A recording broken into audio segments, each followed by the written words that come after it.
Welcome to the Leadership Lounge, a place to kick back and listen as our experts dissect some of the biggest questions leaders face today. I'm Emma Coombe, Leadership Advisor in our London office. And in today's episode, we're going to be talking about how top teams can become truly effective and help transform organisations. It's not just about retaining talent or attracting great new talent. It's about making sure there's the right mix, that the skills are complementary, there's an aligned vision, and that the chemistry really works. So how can you create an executive team that is set up in this way? In this episode, we'll explore the strategies that separate good teams from exceptional ones. But before we dive in, remember to share any burning questions you want our experts to answer by emailing redefiners@russellreynolds.com. We look forward to hearing from you. And if you enjoy listening to our episodes, leave us a review on Apple or Spotify. So, let's dive in. We'd first like to welcome Danny Ryan, Leadership Advisor in Russell Reynolds Associates London office, into the conversation. Danny, welcome to the Leadership Lounge. Thanks, Emma. Great to be here. Really looking forward to it. So, Danny, the foundation for any high-performing C-suite starts with getting the right people in the right seats. And our 2025 Transformational Leadership Study found that 68% of CEOs said that they've restructured their leadership team in the last 5 years in response to transformation, making it the top action that leaders have taken. Danny, what are therefore the biggest mistakes you see CEOs make when building their executive teams, and how can they avoid them? It's a great question. I think the big one that I see and warn against is really the risk of unconscious bias. Hiring people like us, what you get really is this kind of echo chamber. And particularly at this time when there's a lot of ambiguity and uncertainty, you need that diversity of thought to drive decision making, really. You have to ask yourself, am I hiring this person because I like them and they think like me? Or are you really, going to hire the person who's going to ask the right questions at the right time that make you stop and think about what you're doing? Particularly for the world that I work in biotech, organizations are scaling, they're changing rapidly. So you need that diversity of thought around the table. If you plow in one direction and everyone's in agreement, how much that really serve you going forward. So, I think you have to be really thoughtful about those inflection points and the kind of experiences and points of view you're going to need as that company grows. I think, Danny, it's a fascinating point you make. And as you know, I do a lot of work in the boardroom. And we talk about how homogenous boards can often feel the most comfortable for the people around the table. Everybody's agreeing. It's a very easy place to be in many ways. But actually, boards are about having heterogeneous views, about it being a bit uncomfortable because there really are a diverse range of opinions that are being shared. And actually, that creates a much more powerful setting. So it's fascinating that you're experiencing this in the hyper-scaling world of biotech and equally it's pertaining to the boardrooms of this world. We'd now like to welcome our second guest, Andres Gil-Casares, Leadership Advisor at Russell Reynolds Associates Madrid office, into the conversation. Andres, welcome to the Leadership Lounge. Thank you, Emma, for inviting me to this exciting podcast. I'm very happy to be here with you. So, Andres, same question to you. What mistake do you see CEOs make when building their executive teams? One common mistake that CEO makes when building the executive team is to underestimate the impact of the cultural fit when making new hires. This is, I would say, the main thing that people need to take into consideration when they bring new talent to the companies. So we have been advising a client recently that made a mishiring. They hired a commercial director that didn't fit with the company culture, but instead the candidate has a strong track record and credential. Some of the key talent decided to leave the company because of that, because this person didn't share company values like honesty, teamwork, integrity, etc. So we cannot underestimate the importance of cultural fit. Thank you, Andres. And clearly that individual didn't exhibit the right values, which would be a big issue for any business. I think we have to be a bit careful on cultural fit because it suggests that everyone has to fit into a norm. And actually, we often think about how important it is to have a diverse set of styles and approaches to make for an agile environment full of constructive debate where the agenda moves forward. So instead of cultural fit, sometimes we would talk about having the right mix of behaviors and the right mix of psychometric profiles. So you have some people who are more disruptive in their approach, some people who are more pragmatic, some people who are more bold, some people who are more hesitant. And actually, by having that combination, you end up with a really powerful cohort. So we've spoken about how to hire the best executives for your C-suite.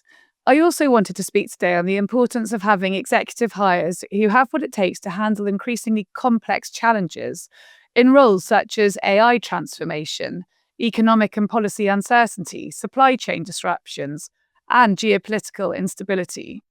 While we know that organizational agility is critical to survival, our 2025 Transformational Leadership Study found that only 13% of C suite leaders strongly agreed that their C suite team has the capability to transform their organization in response to these new threats and opportunities. So, Andreas, how can leaders build executive teams that can drive transformation and are adaptable for future challenges? You need to find people that are interested in learning things instead of just knowing things. This means that you will need to have people in your teams that are interested in asking questions to get out of the comfort zone and think outside the box. I will say that this is critical to have a resilient and adaptable team. That distinction between learning and knowing is brilliant, Andreas. And Danny, I imagine you see this learning mindset as essential in your work with biotech leaders. Yeah, so I totally agree with what Andres has said so far. The curiosity in learning is critical, but so is knowing that you won't somehow be punished for making a mistake.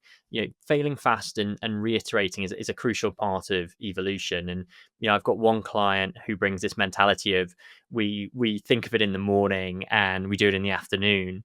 You need people who then come with a particular kind of mindset, and humility across the company is really, really required when you're tackling this kind of environment. I love the phrase about coming up with an idea in the morning and executing it in the afternoon, Danny. And having a C suite team who are constantly testing and trying new things is absolutely key in today's environment. I think we have to have use cases coming from the CEO, from the leaders, where they've been trying new technology, maybe skipping several levels in an organization to understand where the innovation is sitting and how it directly impacts the efficiency or the innovation of the business that they're leading. That kind of hands-on experience feels more important than ever now to role model the right kinds of behaviors. We need CEOs who are transparent and honest about what is and what isn't working. How can CEOs create an environment where their C-suite executives feel safe to disagree, to challenge decisions, and to admit mistakes, Danny? So look, Emma, I'm a big believer in leading by example. I think being able to admit your own mistakes and failures goes a long way. No one's perfect, and leaders who do this authentically can help give others the permission to be more human too. It's a kind of superpower to me, being able to do that. I love it in a process when we're hiring and the candidate says to me, here's what I did well, here's what didn't go well, and here's what I learned or would do again differently. Because those moments really show you exactly how that person thinks under pressure. We've really seen that kind of self-awareness in a tough environment leads to an open decision making process, and this kind of tangibly filters down through teams and really helps guide the behavior of other leaders as well, to create that safety, that environment where people can really sort of speak their mind. And again, that feeds into this point earlier around the diversity of thought. People will open up and give you challenges in ways that you didn't think they could. That self-awareness and honesty you describe is so powerful, Danny. And we spoke a little on last month's episode on resilience about just how important it is to talk about failures and what went wrong, rather than sweeping it under the carpet. Now, for a C-suite team to be consistently high-performing, being able to make quick decisions under immense pressure is also pivotal. Andreas, how can you foster greater collaboration and create an environment where quick decision-making is valued in a top team?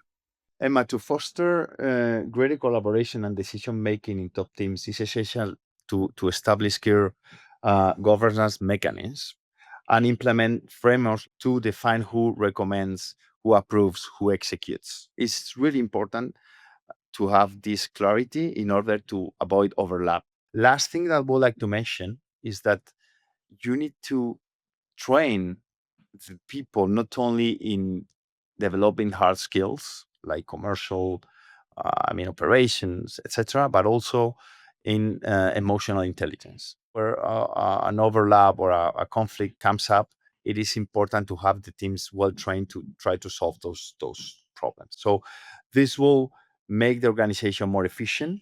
This will help leaders to make decision quickly and faster. Andres, I think this is a really key point that you're making. And what is so positive is that we're really seeing leadership teams invest quite a lot in terms of understanding each other's behaviors, understanding different responses that each other might have, and how best to face into conversations with colleagues, recognizing that people will react differently to different types of behavior. We actually did this exercise ourselves in the team that I'm part of last week, and it was really fascinating. I had feedback ranging from I must give more body language to one colleague who will respond really well to that, to with another colleague holding my points of view back more, showing less emotion and allowing this colleague to show more. And it really just showed me within our team how different approaches are required to allow others to shine and be most effective. Now, we focused on some elements that can ensure that your top team is maximizing its performance. There is one area which can be particularly delicate, of course, but can have a huge impact on performance. And that is when a C-suite executive is underperforming or is no longer the right fit for where the organization is heading. Some leaders will, of course, delay these really difficult decisions. After all, these can be amongst the hardest conversations a CEO has to have. But our CEO transitions research found that the top regret amongst new CEOs was not moving fast enough on making changes to their top team.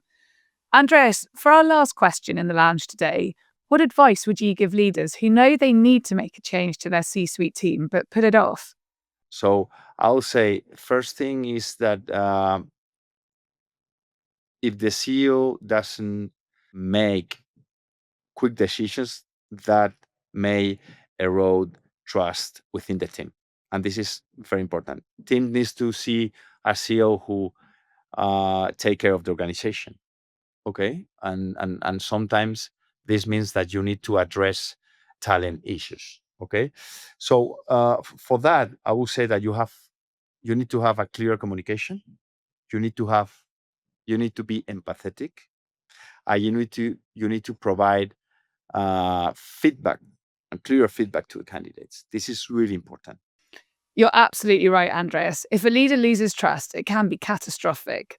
Our research, in fact, found that leaders at high-performing organizations, rated excellent or very good, are over 8 times more likely to display a high level of trust in their C-suite compared to those at lower-performing organizations, rated fair or poor.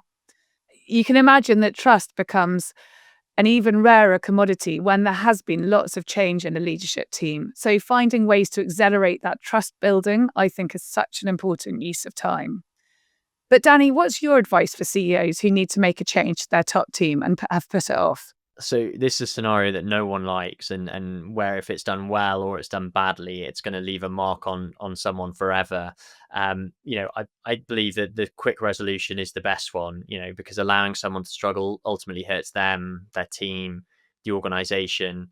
So thinking about appropriate transition support for an executive coming in, development planning, really the thing that we're not good at, and I feel like we should get better, is around those conversations of what is ahead, and starting to plan for it early. So, startup biotechs, for example, go through a whole evolution across the early science, clinical development, and into commercialization. So you need to think about, the skill sets that you need at those different places and how you have the conversation about evolution. Is there some way you can bring in an executive team member who, you say, when you come in, you're going to be great for this stage, and this is what we need to do to get you through into that next phase. Or equally, talking earlier about a transition into another role, because you want to set people up for success. So helping them have that clear view of where they're going and how that role is going to evolve and segue as the company grows is really critical.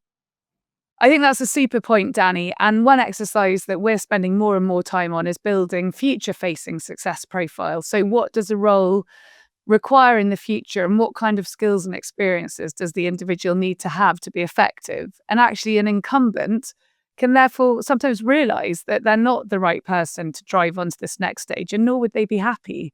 And then it can be much more of a calm departure, and one where all sides feel good about it. And actually the individual goes off with the very best wishes for the future, an excellent set of references, and finds a role where they genuinely can meet its demands and feel really good in the position. And the best leaders I've worked with have regular fit for the future conversation. It does take courage, but it prevents those painful misalignments down the road. And it actually helps executives plan their own career development more effectively. So our time in the lounge today has come to an end. In 30 seconds, this is what we've learned. Avoid the echo chamber. Hire C-suite executives who will challenge your thinking, not just complement your style. Balance skills with the right set of behaviours. You need both technical excellence and executives who amplify your values rather than undermining them. Create psychological safety where C-suite executives can admit mistakes and learn fast. This transforms decision-making speed and quality. Address performance issues quickly and compassionately. Delayed decisions in a C-suite can erode trust and hurt everyone involved. We really hope you enjoyed this episode, and if you have any topics or burning questions you'd like us to cover in future episodes of Leadership Lounge, then do get in touch. Email your questions to redefiners@russellreynolds.com. Until next time, goodbye.